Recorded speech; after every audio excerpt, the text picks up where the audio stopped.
Part 3 में हम देख चुके हैं सोनियन जिनको ड्रमस्टिक समझ काट लेती है। आगे हम देखेंगे। आई सजेस्ट आप पार्ट 4 से पहले पार्ट 3 भी देख लीजिए, जिसका लिंक आपको ऊपर आई बटन पर मिल जाएगा। अगर आपको मेरी वीडियोस अच्छी लगती है तो लाइक और शेयर करना, और हाँ, कमेंट कर ज़रूर बताना। और ऐसी ही नई नई लेटेस्ट वीडियोस देखने के लिए हमारे चैनल को सब्सक्राइब भी कर देना। पार्ट 4 में हम देखते हैं सोनियन की आँख खुल जाती है और जुन उसे घूर रहा था, तो वो कहती है सॉरी, मुझे इतनी भूख लगी थी कि मैंने जानबूझकर नहीं काटा। और फिर वहीं से स्वीट पोटैटो लेकर खाने लगती है और जुन को भी खाने को देती है। पहले तो वो मना कर देता है, पर उसके बार बार कहने पर खा लेता है, वो भी सारा। बेचारे को स्वीट पोटैटो खाकर लूज मोशन हो गए थे, तो उसे सोनियन पर गुस्सा आ रहा था। जब सोनियन को पता चलता है कि जुन को फीवर है, तो वो चुपके चुपके बॉयज रूम में आकर उसकी केयर करने लगती है। उसे जागता देख कहती है मैं तो बस चेक कर रही थी। मेडिसिन खाने से जुन को साइड इफेक्ट होते हैं, इसलिए वो मेडिसिन खाने से मना कर देता है। तो सोनियन इंटरनेट पे से देखकर उसके लिए अपने हाथों से काढ़ा बनाती है, पर तभी वहाँ आंटी आ जाती हैं और बॉयज रूम में गर्ल्स का आना मना था, इसलिए वो उसे जाने को कहती हैं, तो वो चली जाती है। इधर किंग में आने के लिए डिंग को पनिशमेंट मिली होती है और उसे टीम से निकाल दिया गया था। उसे इतना गुस्सा आ रहा था कि वो खुद के ही चोट मार लेता है, इसलिए चूरन उसे टीम में वापस रख लेता है। लव ट्रेनिंग काफ़ी काम कर गई थी, इसलिए अब कपड़े एक्सचेंज करने की ट्रेनिंग थी। पहले तो लिंगजुआन और जुन एक दूसरे के कपड़े एक्सचेंज करने से मना कर रहे थे, पर फिर मान जाते हैं। उन सब ने बढ़िया काम किया था, इसलिए उनके रिबन खोल दिए जाते हैं। अपनी हॉस्पिटल में केयर करने के लिए लिंगजुआन टूटू को गिफ्ट देता है, तो वो ले लेती है। फिर जैंग कहता है क्यों ना रिलैक्स करने के लिए स्विमिंग पार्टी करें, मेरा भाई जुन इसका अरेंजमेंट कर देगा। सब राजी हो गए थे और फिर नेक्स्ट सीन में सब स्विमिंग के मजे ले रहे थे। सोनियन को तैरना नहीं आता था, इसलिए वो स्विमिंग सीखने के लिए स्विम रिंग पहन लेती है। जुन जो वहीं खड़ा था स्विमिंग नहीं कर रहा था। सोनियन अपनी स्विम रिंग से बाहर आ गई थी, इसलिए वो डूबने वाली थी। तो जुन स्विमिंग पूल में जंप करके सोनियन को बचा लेता है और कहता है क्या तुम स्टूपिड हो, पर वो उस पर कुल्ला कर देती है, तो सब हंस पड़ते हैं। जैंग जुन को 99 रोजेस और वायलिन के साथ सोनियन को लव कन्फेस करने का आइडिया देता है, तो जुन स्माइल कर रहा था और फिर केक और फ्लावर्स लेकर सोनियन के पास आता है, पर कहता है मैंने सुना तुम्हें रोज बहुत पसंद है, वैसे ही जैंग लेकर आया है, कांग्रेचुलेशन तुम्हारे ड्रीम्स के लिए, ले लो। वो लेकर थैंक यू करती है, तो जुन क्लास का बहाना मार चला जाता है। सबको समझ नहीं आ रहा था कि जुन ने अभी लव कन्फेस किया था या कुछ और। बेचारी सोनियन। जैंग उसे कहता है तूने सब पे पानी फेर दिया। सबके जाने के बाद सोनियन अकेली थी, पर लाइट चली जाती है और उसे ना ही अपना फोन और ना ही बैग मिल रहे थे। पर तभी कोई उसे लाइट दिखाता है, जिससे उसे बैग मिल जाता है, और वो था जुन, जो अपना हाथ आगे करता है। वो पकड़ती है तो वो उसे अपने करीब कर लेता है। दोनों एक दूसरे को देख ही रहे थे, तो वो स्माइल कर कहता है बहुत हुआ, अब चलो। और दोनों हाथ पकड़कर घर जाते हैं। नेक्स्ट सीन में चूरन सोनियन से मिलने आता है, पर वो वहाँ नहीं थी, तो शैन उसे छोड़ने जाता है क्योंकि सोनियन जुन के साथ थी। तभी वहाँ सोनियन का बड़ा सा पोस्टर खुलता है, जिसपे जुन का लव कन्फेस किया गया था। वो जुन को देखने लगती है और वो उसे।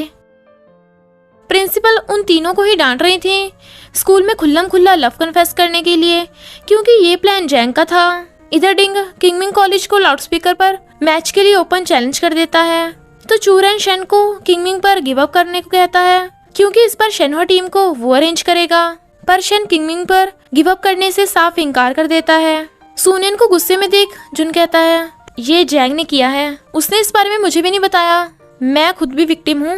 वो कहती है इसका मतलब तुम्हारा लव कन्फेस करने का मतलब नहीं था। वो कहता है नहीं, ऐसा नहीं है, क्या तुम्हें कुछ और कहना है?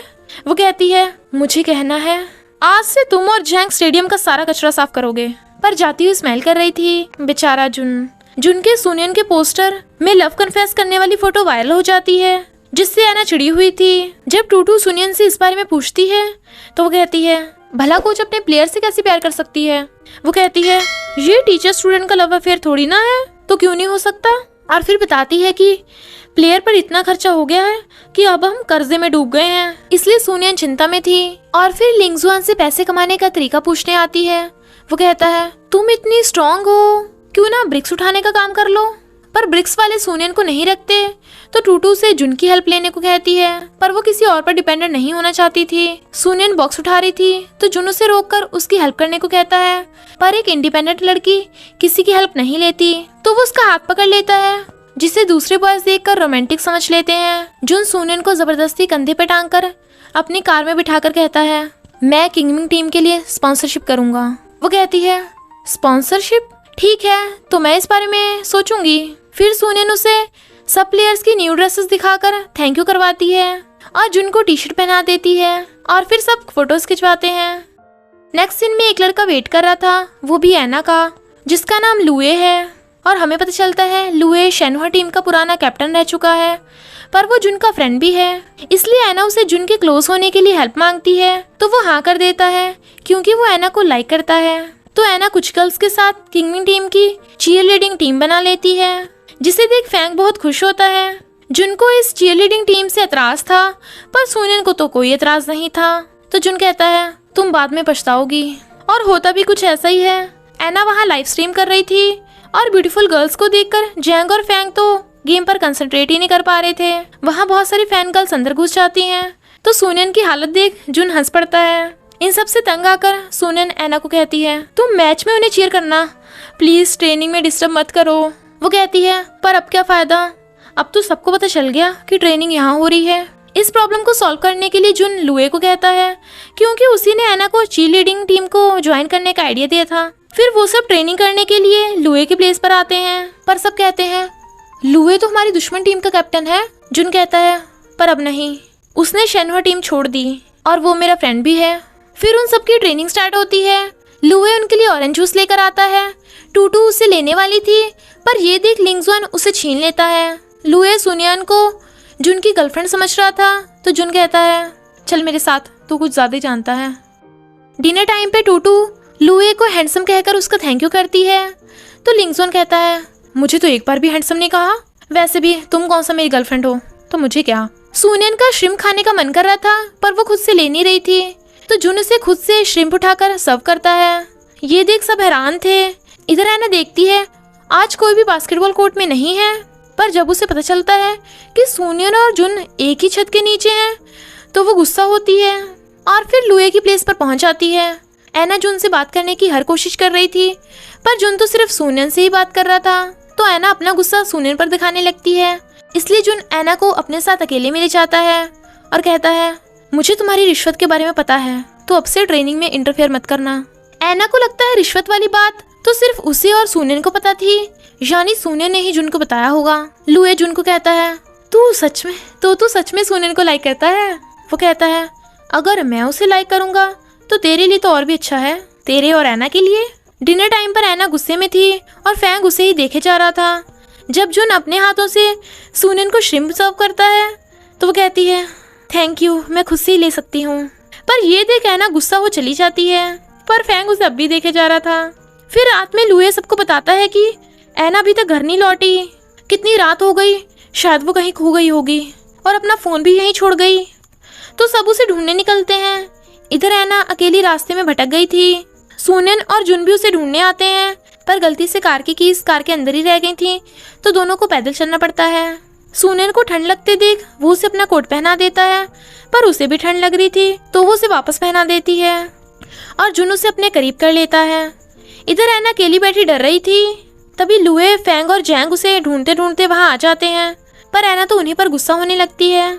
जुन को ठंड न लगे इसलिए सुनियन उसे जोक सुना रही थी, पर वो कहता है, मैं तुम्हें पोस्टर वाले दिन कुछ बताना चाहता था। पर तभी वो सब आ जाते हैं। जुन ने सुनियन का हाथ पकड़ा था। ये देख ऐना गुस्से में थी। फिर हमें पता चलता है कि लुए में एक टैलेंट है कि वो किसी भी प्लेयर की यूनिक स्किल को कॉपी कर सकता है, इसलिए वो उन सब से एक एक करके मैच कर शेनहुआ टीम के प्लेयर की कॉपी करता है ताकि इसे देखकर किंगमिंग टीम की स्किल इम्प्रूव हो सके। पर वो सब हार जाते हैं और फिर जुन की बारी आती है। लुए जाओजी की कॉपी करता है जो शेनहुआ टीम का कैप्टन है और वो बहुत फास्ट भी है, पर जुन उससे बॉल छीनकर गोल कर देता है। तो सब खुश होते हैं और इसी के साथ पार्ट 4 का एंड हो जाता है। बस थोड़ा सा इंतजार करना, फिर मिलेंगे नेक्स्ट पार्ट में।